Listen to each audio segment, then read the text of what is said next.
Hi sir ನಮಸ್ಕಾರ. ನೀವು ನೋಡ್ತಿದ್ದೀರಾ ವೇಡ್. ಸೊ ಥರ ವಿಷಯ ಬಂದು ಏನಪ್ಪ ಅಂದರೆ ಅದು ಧಾರಾವಾಹಿ ಬಗ್ಗೆ ಅಪ್ಡೇಟ್ ಕೊಡ್ತಿದ್ದೀನಿ. ಸೊ ನೀವೆಲ್ಲ ತಮ್ಮದೆಲ್ಲ ನೋಡಿರ್ಬೋದು. ಸೊ ಯಾವ ಧಾರಾವಾಹಿ ಬಗ್ಗೆ ಅಪ್ಡೇಟ್ ಕೊಡ್ತಿದ್ದೀನಿ ಅಂದರೆ ಅದು ಅಮೃತಧಾರೆ ಸೀರಿಯಲ್ ಬಗ್ಗೆ ಅಪ್ಡೇಟ್ ಕೊಡ್ತೀನಿ. ಸೊ ಏನಪ್ಪ ಅಮೃತಧಾರೆ ಸೀರಿಯಲ್ ಬಗ್ಗೆ ಅಪ್ಡೇಟ್ ಅಂದರೆ ಸೊ ಜೀ ಕನ್ನಡದವರು ಒಂದು ಪ್ರೊಮೋ ಬಿಟ್ಟಿದ್ದಾರೆ. ಸೊ ಪ್ರೊಮೋನ ನೋಡ್ಕೊಬನ್ನಿ. ಸೊ ಪ್ರೊಮೋ ಆಗಿದೆ ಅಂತಲೂ ಕಮೆಂಟ್ ಮಾಡಿ. ಅದ್ರ ಜೊತೆ ಹೇಳ್ತೀನಿ ಏನಪ್ಪ ಬಿಗ್ ಅಪ್ಡೇಟ್ ಅಂದರೆ ಸೊ ಫುಲ್ ವಿಡಿಯೋನ ನೋಡಿ ಸಬ್ಸ್ಕ್ರೈಬ್ ಮಾಡ್ಕೊಳ್ಳಿ. ಸೊ ನೀವು ನೋಡ್ತಾ ಇರ್ಬೋದು ಇಲ್ಲಿ. ಸೊ ಭೂಮಿಕಾ ಅವ್ರಿಗೆ ಏನೋ ಒಂದು ಕಾಯಿಲೆ ಬಂದಿರುತ್ತೆ. ಸೊ ಆ ಕಾಯಿಲೆನ ಹೋಗ್ಸೋಕ್ಕೆ ಅವ್ರ ಅಜ್ಜಿಯವ್ರು ಹೇಳ್ತಾರೆ ನಾಟಿ ಔಷಧಿ ಕೊಡ್ಸೋಕ್ಕೆ ಕಾಡಲ್ಲಿ ಕರ್ಕೋಗಿ ಅಂತ.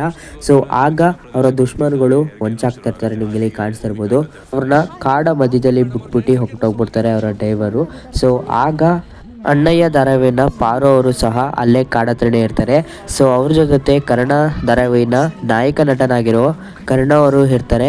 ಸೊ ಆಗ ಅವ್ರನ್ನ ಹೆಲ್ಪ್ ತಗೊಂಡು ಭೂಮಿಕಾ ಅವ್ರನ್ನ ಹಾಸ್ಪಿಟ್ಲಿಗೆ ಸೇರಿಸ್ತಾರೆ. ನಿಮ್ಗೆ ಇಲ್ಲಿ ಕಾಣಿಸ್ತಾ ಇರ್ಬೋದು. ಶಿವಣ್ಣ ಅವರು ಆ ಸೀನ್ಗೆ ಎಂಟ್ರಿ ಆಗ್ತಾರೆ. ನಿಮ್ಗೆ ಇಲ್ಲಿ ಕಾಣಿಸ್ತಾ ಇರ್ಬೋದು. ಭೂಮಿಕಾ ಅವ್ರನ್ನ ಆಪರೇಷನ್ ಥಿಯೇಟರ್ಗೆ ಕರ್ಕೊ ಹೋಗಿದ್ದಾರೆ. ನಿಮ್ಗೆ ಇಲ್ಲಿ ಕಾಣಿಸ್ತಾ ಇರ್ಬೋದು. ಸೊ ಭೂಮಿಕಾ ಅವ್ರನ್ನ ಹೆಲ್ಪ್ ಮಾಡೋಕ್ಕೆ ಸೊ 3 ಧಾರಾವಾಹಿಗಳು ಒಂದಾಗ್ತಾ ಇದೆ. ಸೊ ಅದೇ ಗಾಯ್ಸ್ ಇದನ್ನ ಅಪ್ಡೇಟು. ಸೊ ವಿಡಿಯೋ ಇಷ್ಟ ದಯವಿಟ್ಟು ಚಾನಲ್ನ ಸಬ್ಸ್ಕ್ರೈಬ್ ಮಾಡ್ಕೊಳ್ಳಿ. ಇದೇ ಥರ ಅಪ್ಡೇಟ್ ಕೊಡ್ತಾನೆ ಇರ್ತೀನಿ. ದಯವಿಟ್ಟು ಚಾನಲ್ನ ಸಬ್ಸ್ಕ್ರೈಬ್ ಮಾಡ್ಕೊಳ್ಳಿ.